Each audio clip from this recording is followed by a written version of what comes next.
Assalamualaikum warahmatullahi wabarakatuh. Saya tuh belum pernah doain guru-guru dengan, meskipun saya tahu itu doa yang, karena pilihannya gini, misalnya sampean protes, Gus wong sanate ngono. Jangan-jangan mancen apalam mau ikut tok.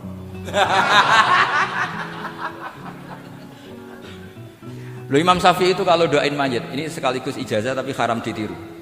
Ya tapi ijazah tapi haram ditiru. Imam Syafi'i itu pernah ngecewakan seseorang karena beliau itu idola, ada orang meninggal beliau diminta rawuh-rawuh. Doanya hanya gini tok, ya Allah, Engkau itu tetap menjadi Tuhan meskipun tidak menyiksa orang ini. Jadi menyiksa orang ini tidak kebutuhan Engkau.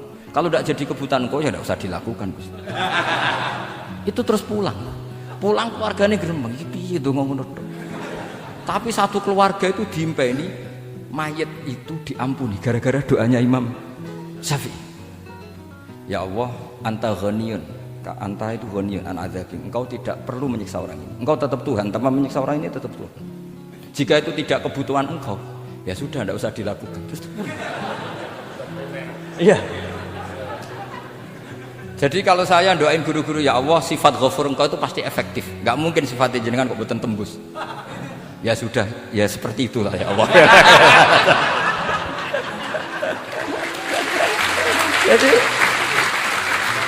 Jadi itu urusan daun, sampean nggak boleh protes. Gus Pak kok ngawur istiadat, itu bukan ngawur, saya ini orang waras. Punya rasa takzim sama guru sama para wali.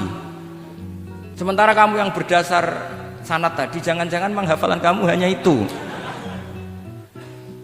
Ayo milih mana?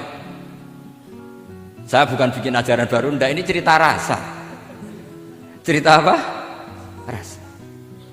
Dan itu di hadis-hadis gitu, Nabi itu kalau manja sama Allah gitu, kalau ada orang salah terus kemudian diazab, kata Nabi, anta akram min ayu adzibahu marroten. Ini di dunia sudah pernah engkau beri sanksi ya Allah, anta akram min ayu adzibahu marroten. Tapi kalau belum disiksa kemudian dia aman-aman saja di dunia, engkau itu akram, engkau sudah mulia, gak pantas sudah menyelamatkan di dunia, kemudian jenengan dendam di akhirat masih jadi masih nyiksa lagi. Itu Nabi itu kalau sedang manja dengan Allah itu akhirnya ya baik semua gitu. Lah saya jenis ulama yang partai itu. Partai itulah kira-kira seperti itu. Jadi ya, jadi ini relax saja, ini monggo nih tadi sesuai janji saya hanya 10 menit dari sekarang. Saya juga mungkin saya nanti tetap pulang karena saya besok ngajar di setainya Gus Yofur. Mungkin saya itu sudah janji sama istri saya, setelah Yai wafat paling saya ini dibully pernah sepuh itu 2 tahun. Semoga setelah 2 tahun saya naik lebih sepuh, pakai dalil-dalil yang agak-agak angkuh tadi karena terpaksa. Jadi sekarang ngalah 2 tahun, setelah itu saya pakai sanad yang saya sepuh supaya nggak digekongkonan terus gitu.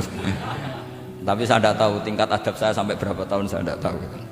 Tapi saya mohon sama yang Musairin Fatul Wahab, ilmu itu dianalisis secara cerdas, ceria dan mudah. Saya dulu itu ya iskal sama hadisnya Nabi, kullu ummati mu'afan illal mujahirin. Semua umatku dimaafkan asal ketika dosa itu gak cerita kalau dosa. Saya dulu jengkel, orang dosa cerita dosa itu kan kesannya jujur baik gitu. Tapi setelah saya pikir-pikir itu bener Kanjeng Nabi.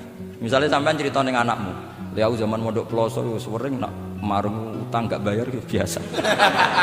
Ya biasa, sekolah gak munggah. Itu jujur apa mengajarkan? Mengajarkan. Suatu saat anak sampean goblok, persis bapak. Maka penting, tidak jaru itu penting. Makanya kata Nabi, semua umatku diampuni kecuali yang cerita-cerita dosanya. Karena dengan cerita itu artinya apa? Misalnya sampean zaman puber pacaran, terus kamu cerita, ya udah untuk ibumu ya pacaran, terus tak gonceng ngalor ngidul. Itu jujur. Tapi suatu anak kamu pacaran kan, alasannya apa? Niru bapak. Tapi nak kamu sok suci, pacaran haram. Oh. Pak, lah kowe kok untuk ibu, wah itu pangeran peparinge. Lo kan kira bodoh nih, wah itu peparinge pangeran. Gak pacaran Pak, oh pacaran haram dong. Kena muni orang kan bodoh nih, pacaran haram dong. Aku untuk bojo peparinge Allah. Wah itu dimaafkan malah itu. Lo coba nyun sewu, ini analogi ya nyun sewu. Kalau andekan semua yang pernah zina itu ngaku zina, kalau itu jumlahnya 1000 saja, 1000 itu punya keluarga, satu orang minimal punya keluarga 10, akan dipakai justifikasi kalau suatu saat zina berdasar pernah Pak D-nya atau Pak L-nya, iya enggak? Tapi kalau semuanya enggak ngaku dan semuanya nyuwun sewu sok suci, wanteng ning masjid, sak wiridan nangis, wah anak putune kok, wih mbahku khusuk kuat. Padahal nangisnya perkara nyesal tahu mau. Tapi artinya apa? Konsep yang dikatakan Rasulullah SAW itu kan luar biasa. Kullu ummati mu'afan illal mujahirin. Karena dengan jihar, memang di situ masdarnya kok jadi jihar. Jadi bukan ijhar tapi jihar. Jadi memang bahasa Arab itu agak unik. Misalnya di nahwu itu masdar itu kalam. Kalam berarti sulasi mujarrad. Tapi fiilnya enggak kelaku. Kalimah yaklimu kalaman itu enggak melaku. Sing melaku lam yatakallam. Tapi padahal masdarnya kalam. Jadi suara sama raya aku pengalaman. Masalah lugat itu pengalaman sekali. Jadi memang bahasa Arab itu lucu. Apalagi lafadz bagho malah paling kasus dalam bab yung qalu. Bagho maknane lajut.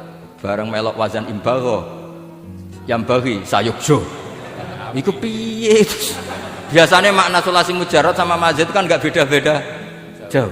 Barang kena bagho tuntas. Bagho dadi yang bagi. Lan ketakoki, yang bagi sulasi mujarrad apa? Bagho, Pak. Bagho maknane apa? Jare tiang-tiang lacet, Pak. Mergo bingung gurune ben nerangno bingung. Daripada bingung wis jare tiang-tiang maknane lacet. Kaya laisa ku fi'il mandi, mudhari endi? Ora ono mudhari. Mandi kok ora ono mudhari, ya mandi wae ora usah mudhari. Terus repot bahasa Arab wis repot. Kene ra melok dibahas mau apa coba? Ya sudah takdir ngono ae sudah. Jadi apa yang dikonsepkan Rasulullah SAW itu pasti yang terbaik.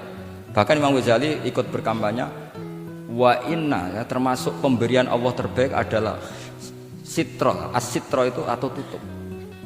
Jadi hifdzul qaba'ih, menjaga supaya keburukan kita tidak kelihatan itu termasuk kebaikan. Bukan dianggap tidak jujur karena tadi kalau semua keburukan kita tampakkan maka akan menjadi masif. Misalnya kamu cerita, misalnya insya Allah lah kita yakin semuanya kita insya Allah diselamatkan dari zina. Misalnya cerita dosa yang kecil-kecil aja, misalnya ini pondok utang rambayar atau rokokan, gak jamaah. Terus kamu ceritakan anak kamu, itu bukan jujur, mesti sebagai alat. Jadi cara anak kamu, wah disanggup, cocok. Suatu saat aku goblok kayak bapak. Aku di sekolah cung sering ramunggah, anakmu mondok tenang santai. Nak ramunggah dalile. Tapi nak kue cerita. Mondok meniti, pelosok, pirang tahun Pak? 10 tahun. Kepengen ngit mayai, pengen mondok susu ben barokah.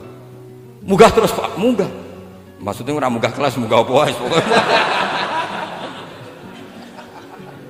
Wis tenang. Karena itu bahaya, makanya kullu ummati mu'afan. Ma'is ketika ngaku zina itu Nabi itu enggak menolak sampai 4 kali. Ma'is yang memaksa Nabi supaya beliau melakukan raja, eksekusi. Semua ketika meminta saran sama sahabat halah satar tapi delik buat kamu tidak usah cerita karena tadi logikanya kalau ada ma'is ya jangan-jangan yang lain juga ya itu kan menimbulkan macam-macam.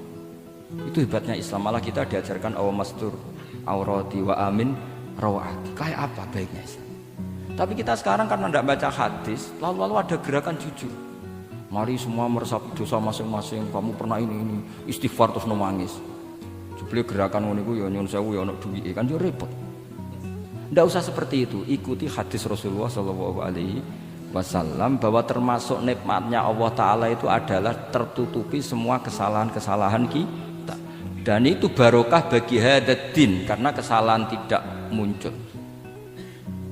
Loh itu sudah untung, agama sudah untung ketika kesalahan tidak munculnya agama sudah ikut diuntungkan. Coba kalau semua yang maksiat itu kelihatan, kan seakan-akan hadil ardu mamlu'ah bil ma'ah masih. Tapi ketika maksiat itu sembunyi-sembunyi, kemudian sing syiar itu azan, pengajian, kan bagus. Sama nggak boleh protes, tapi itu kan tidak jujur. Ya bukan masalah jujur dan tidak, ini satrul qaba'ih. Nah, ini namanya siasa. Namanya apa? Siasa. Siasa itu tidak harus politik tentang negara. Kita mengelola diri kita sendiri butuh apa? Butuh siasa. Jadi misalnya kamu cerita kebaikan kamu kepada anak, biar kebaikan itu ditiru.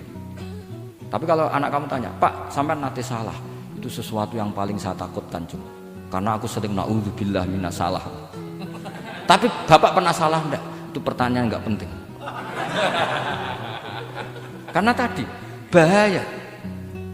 Lu enak, maksudnya beragama seperti ini tuh enak. Kullu ummati mu'afan illal mujahid.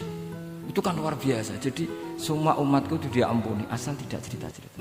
Misalnya agak cerita ke anak, cerita ke teman. Aku di gendaan, tahu tak ambung. Mesti pikiran kamu, yang pondok is pengurus jebule tahu ngono. Mesti digo, suatu saat aku nak ngono, awas. Atau nak caiki keamanan, awas kita kandakno kan gitu. Tetap ini menjadi alat maksiat bagi yang lain. Jadi tapi saya dulu itu iskal, kenapa ada hadis seperti itu? Tapi setelah saya analisis, memang kalau ijtihad atau ijhar itu efek negatifnya luar biasa. Dan kita harus iktidak bi Rasulillah sallallahu alaihi wasallam. Ya tentu idealnya yora maksiat, yora konangan maksiat. Memang karena tidak pernah itu ideal. Memang gak konangan karena tidak pernah melakukan. Ya saya kira demikian. Saya mohon supaya ya tadi ya saya Fathul Wahab dari kitab Manhajut Tullab itu dikarang Zakaria Al-Ansori piyambak Zakaria. Tapi kitab itu sebenarnya dari Minhajut Thalibin. Minhajut Thalibin dari kitab Al-Muharrar. Itu dari kitab Basit Wasit Wajiz. Itu dari kitab Nihayatul Matlab fi Dirayatil Madhab. Itu mensarai kitab Mukhtasarul Muzani. Karangannya Imam Muzani ketika diimlakkan Imam Syafi'i. Karena semua karangan Imam Syafi'i itu amla alaina Syafi'i. Ya amla alaina Syafi'i. Makanya kalau sampean ngaji muin qala fil Buaiti. Buaiti itu nama orang.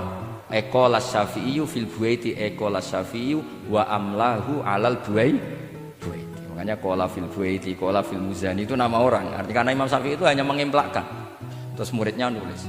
Nah kebetulan tulisan paling mudawwan itu karangannya Imam Muzani disebut Mukhtasarul Muzani. Sebenarnya beliau punya murid banyak, ada Imam Muzani, Imam Robi, Imam siapa Buaiti. Saya kira demikian. Assalamualaikum warahmatullahi wabarakatuh.